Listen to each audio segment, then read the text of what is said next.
अस्सलाम वालेकुम नाज़रीन, इदारे न्यूज़ से मैं हूँ माहा खान। आज हमारे साथ मौजूद हैं उमर इनाम। उनसे हम जानेंगे सियासत की मौजूदा सूरत हाल।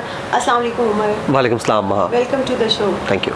जैसे कि आजकल ये खबरें गर्दिश कर रही हैं अली अमीन गंडापुर साहब के बारे में कि उन्होंने ये बात की है कि जो नून लीग और पीपल्स पार्टी के वो लोग जो झंडा लेकर घूमते हैं दर हकीकत वो गद्दार हैं। इससे पहले अली अमीन गंडापुर साहब ने मरियम नवाज शरीफ साहिबा के मेकअप के ऊपर भी कुछ बात की थी। अच्छा। जिसकी वजह से बहुत सारे लोगों ने उन्हें तनकीद का निशाना बनाया। क्या आपको इस बात का नहीं पता? आपने ये खबर नहीं पढ़ी थी क्या? नहीं, मैंने पढ़ी थी, लेकिन एक खातून का मेकअप के बारे में सवाल पूछना, इससे यानी वो मुझे महसूस हो रहा है कि शायद आपको भी ये बुरा लगाओ अली अमीन गंडापुर का। बिल्कुल, इसी वजह से तो लोग उनको काफ़ी तनकीद का निशाना भी बना रहे थे। तो हम आते हैं इस बात की तरफ कि अभी उन्होंने जो कहा है कि नून लीग और पीपल्स पार्टी के जो लोग झंडा लेकर घूमते दर हकीकत वो गद्दार हैं, तो क्या वाकई वो लोग गद्दार हैं? आपने दो सवाल पूछे हैं। एक उनका जो कमेंट था कल आया था जिसके बारे में बहुत ज़्यादा तनकीद हमें देखने को मिली। जो सहाफ़ी थे पाकिस्तान के, ऐसे सहाफ़ी जो बुशरा बीबी के बारे में की गई गुफ्तगू पर तो चुप रहते हैं, जो तहरीक इंसाफ की ख़वातीन है उनके बारे में अगर गुफ्तगू हो इस तरह की तो चुप रहते हैं। लेकिन अगर इमरान खान साहब मरियम नवाज़ के बारे में ये कह दें कि ख़ातून होने की वजह से कानून उनके साथ थोड़ा नरम बर्ताव कर रहा है, तो इसको भी उनको बहुत बुरा लगता है। और अगर इमरान खान साहब बिलावल भुट्टो को साहब की जगह साहिबा कह दें, उस पर भी बहुत बुरा लगता है। अब अली अमीन गंडापुर ने जो बात की है ना मेकअप के हवाले से, उन्होंने क्या बात की है? उन्होंने कहा कि ये जो मरियम नवाज़ की सर्जरीज़ हुई हैं ये सारी अवामी पैसे से हुई हैं, और जो अदालतों में केसेस चल रहे हैं और इल्ज़ामात हैं वो भी यही हैं, करप्शन के इल्ज़ामात हैं ना इन लोगों के ऊपर, जिसकी वजह से ये जो सारा जेल भी और इधर उधर। तो उन्होंने भी यही बात की है कि ये जो 2 दफ़ा 3 दफ़ा वज़ीर आज़म रहे हैं, 1 दफ़ा वज़ीर आला रहे हैं नवाज शरीफ साहब, उनके भाई 3 दफ़ा वज़ीर आला रहे हैं, तो उन्होंने जो पैसा बनाया है ज़ाहिर है वो उनके बच्चों ने हर चीज़ पे इस्तेमाल किया है। उससे घर भी ख़रीदे हैं, फ्लैट में फ्लैट ख़रीदे हैं लंदन में। जो शेख रशीद साहब कहते हैं कि हमारे बच्चे 18 साल की उम्र में, उनके शनाख्ती कार्ड 18 साल की उम्र में जाके बनते हैं, उससे पहले नहीं बन सकते, और इनके बच्चे 18 साल से पहले अरबपति बन चुके होते हैं। तो उन्होंने जहाँ फ्लैट्स ख़रीदे हैं, जहाँ गाड़ियाँ ख़रीदी हैं, जहाँ ट्रिप्स किए हैं दुनिया के, ज़ाहिर है फिर उसमें थोड़ा बहुत पैसा अगर मेकअप पे उन्होंने लगवा लिया है तो उसके ऊपर किसी को एतराज़ नहीं होना चाहिए। कोई ऐसी बात नहीं थी उनकी गुफ्तगू में। और दूसरा जो सवाल है आपका अली अमीन गंडापुर का, ये कहना कि नून लीग और पीपल्स पार्टी के जो हामी हैं, कारकुनान हैं, वो भी गद्दार हैं, ये थोड़ा सा सख्त यानी लहजा और सख्त बात है। वैसे तो एक तरह से गद्दारों के साथी गद्दार ही कहलाए जाते हैं, तारीख़ हमेशा उन्हें गद्दार कहती है जो गद्दारों के साथी होते हैं।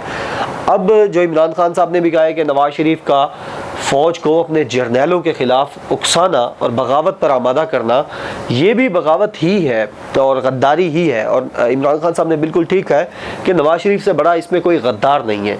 लेकिन साथ साथ हमें ये भी सोचना चाहिए कि जो लोग उनके साथी हैं, जो उनके साथ काम कर रहे हैं, उनके लिए वर्क कर रहे हैं, उनके लिए नारे लगा रहे हैं, उनको भी सोचना चाहिए एटलीस्ट एक दफ़ा ज़रूर कि क्या हम ठीक इंसान के साथ खड़े हैं, क्या हम उस इंसान के साथ नहीं खड़े जो जिस इदारे से NRO की भीख मांगता है, अब उसी इदारे के ख़िलाफ़ वो बात कर रहा है। तो ये जो अली अमीन गंडापुर का बयान है, ये बयान एक हद तक, बयान की हद तक तो ठीक है, वो इन्हीं अल्फाज को, इसी मुद्दे को, इसी मकसद को किसी और अल्फाज में भी इस्तेमाल कर सकते थे।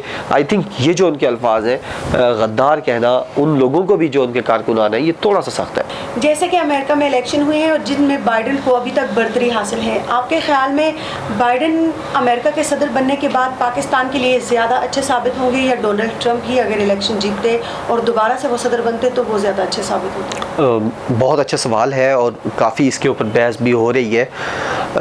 अभी 1 हफ़्ता होने को है इलेक्शन, यानी हो गए हैं अब 7 दिन तकरीबन, लेकिन गर्मा गर्मी चल रही है, बहस मुबाहिसा चल रहा है। और अभी जब हम गुफ्तगू कर रहे हैं, ट्रंप साहब ये कहते हैं कि अभी इलेक्शन नहीं गुजरे, यानी अभी तक भी वो साबित कदम है कि वो ही प्रेसिडेंट होंगे। लेकिन पूरी दुनिया जो है वो इस वक्त लिखना भी शुरू हो गई है, मुबारकबादों का सिलसिला शुरू हो चुका है जो बाइडन की तरफ। मेरा जो पर्सनल ओपिनियन है ना, ट्रंप के पिछले 4 साल देखते हुए, ख़ुसूसन जो 2.5 साल इस हुकूमत के साथ, इमरान खान की हुकूमत के साथ ट्रंप के गुजरे, वो बड़े सुकून के साल थे। पाकिस्तान पर कोई ड्रोन अटैक नहीं हुआ, पाकिस्तान पर कोई अफ़गानिस्तान से उस तरह जिसके पीछे लग रहा हो कि इनकी मिलिट्री है उस तरह का कोई अटैक नहीं हुआ, पाकिस्तान पर इल्ज़ामात की भरमार नहीं की गई, पाकिस्तान को डू मोर नहीं कहा गया, पाकिस्तान के साथ किसी भी जगह पर कोई बहस मुबाहिसा नहीं हुआ अमेरिका का। तो ये अमेरिका जो था वो पाकिस्तान के लिए ट्रंप साहब जो थे वो बेहतर थे। लेकिन अब जो बाइडन है, ये जो इलेक्शन कैंपेन थी उसके अंदर तो बड़े मुसलमानों के लिए भी बड़े नरम दिल रहे हैं। वो कहते रहे कि अगर मैं बन जाऊंगा तो इस्लाम को उसी तरह ट्रीट किया जाएगा अमेरिका के अंदर जिस तरह बाकी मज़ाहिब को किया जाता है।